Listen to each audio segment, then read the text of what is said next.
My name is Nyasha Jinoira. I am a student from BA3H1 Management Projects.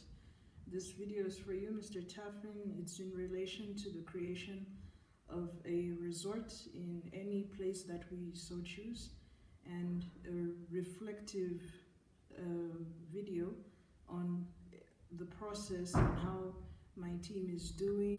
I believe I have contributed to the success of my group.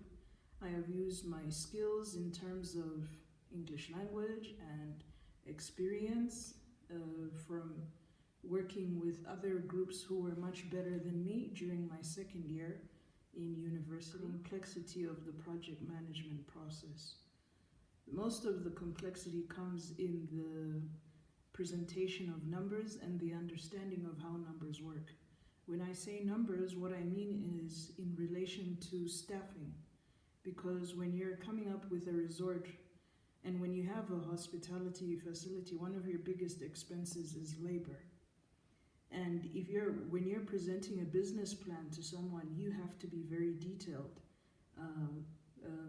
because there are so many various departments, such as the reception area, the lobby, the maintenance, the food and beverage outlets. They all require a certain amount of labor. And you have to know how much they're going to be paid, the budget that you're going to present to your prospective investor. You have to be very accurate with the figures that you're expecting when it comes to revenue and profit. And you have to use forecasting. You have to be accurate when it comes to forecasting what you expect in the first 1 year, what you expect in the first second year. In terms of my group, managing my group, there is a lot of difficulty in working as a group because you are always dealing with people.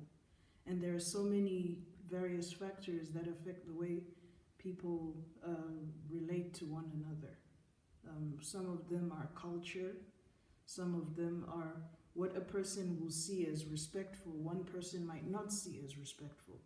And people might soon forget about the main objective that you're trying to achieve.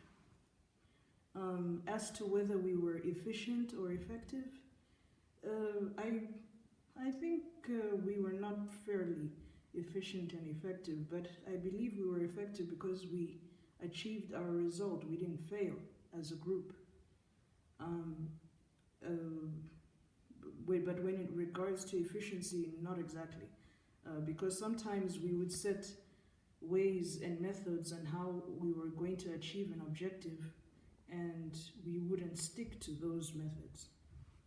Also, during a sharing of ideas with other groups, we had a class with you where another group sat in front of us and they presented their concept to us and we presented our concept to them. I remember that I did not take into consideration the fact that some of our chalets cannot be sharing chalets, especially if it has a romantic nature. Because people who are celebrating a wedding or an anniversary just want to be by themselves in one place. And the other group brought that to my attention. As for creativity and innovation, you challenged us to think outside the box. I appreciate that very much because it is only these kinds of people who change the world.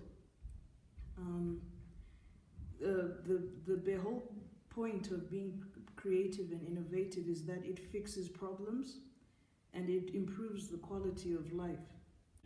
I believe I could have been more creative.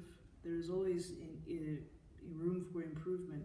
But I believe I was very creative when it came to coming up with our unique selling point for our project. And also my group members were very helpful in being creative and innovative. They built on some of the creative ideas that I had come up with. Looking in hindsight over what has happened in the management process and in presenting a business proposal of a whole resort from scratch, What I would say I would do differently is I would definitely take cultural factors into consideration when it comes to managing groups, cultural diversity. I would definitely consider working with people who shared the same values as I did. There is a saying that we have in English, there is strength in numbers.